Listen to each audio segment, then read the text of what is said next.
Some members from the minority side had made a demand after the presentation of the explanatory memorandum on the business statements for the first week ending. During the break, I joined the majority leader, the current minority leader, who was then ranking member of the Finance Committee, to receive a petition from the Association of Individual Bondholders. And Mr. Speaker, only yesterday, senior citizens, pensioners, picketed at the Ministry of Finance, and they continue to picket. They say they will picket until their pensions are guaranteed them. Mr. Speaker, this has created enormous anxiety. Ghanaians are genuinely concerned about their life savings, their investments, their bonds, and there is no briefing this House has received.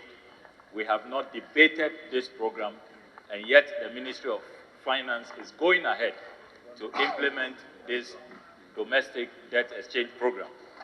And sections 55 and 56 of the Public Financial Management Act 2016 is also very clear that this is borrowing on behalf of the state. The terms and conditions of the borrowing ordinarily must be laid before this House and must be approved by a resolution of this House. Mr. Speaker, we keep hearing a lot of things happening with this debt exchange program. Only recently we heard that some 15 billion that was not announced in the budget would be available to support the program. 15 billion. Nowhere in the budget did we approve any 15 billion Ghana cedis for the Bank of Ghana. We have seen letters written by the Finance Minister asking banks to approach an entity called Ghana Amalgamated Trust to access funding when the state has not provided funding.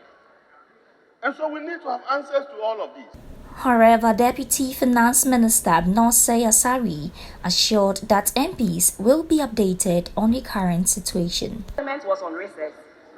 Parliament went on the 23rd. Parliament has just resumed. And we mentioned it last week when we met the House, the leadership, that this is what we intend to do, to come and brief the House. So I think my brothers on the other side are jumping the gun. A little patience. And let's not muddy the waters out there, Mr. Speaker. Mr. Speaker, let's not muddy the waters out there. We have done the engagement. Yes, it is true that we haven't been able to engage Parliament, but Mr. Speaker, we sounded the call to Parliament.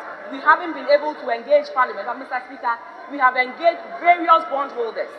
We have engaged various bondholders as a responsible government, and we will continue to do that. The deadline for individuals and institutions to sign on to the domestic debt exchange program expired on Tuesday despite stiff opposition. The Pensioners Bondholders Forum will for the third time this week picket at the Finance Ministry till the government excludes them from the domestic debt exchange program.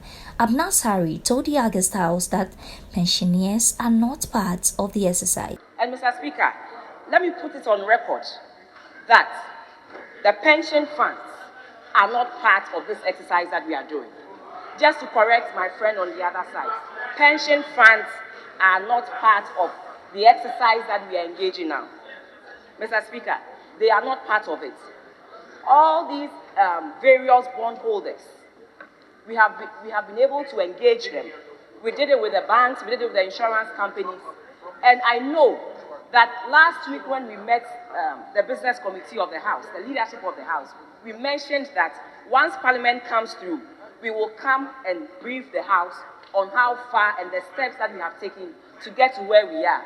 The Right Honourable noted that members stand ready to provide assistance to the government.